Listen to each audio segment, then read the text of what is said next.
జననం ఈ కనులు మూస్తేనే మరణం ఈ కనులు తెరవగా జననం ఈ కనులు మూస్తేనే మరణం రెప్పపాటయ్యా ఈ జీవనం విధి మార్చతరమా బ్రహ్మకైనా పరమేశ్వరా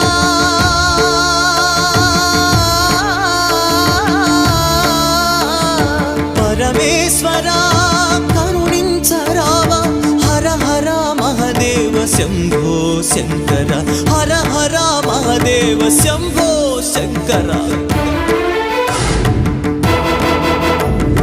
ఎవరికి ఎవరయ్య ఈశ్వరా ఎవరుంటేనేమయ్య ఈశ్వరా ఈశ్వరా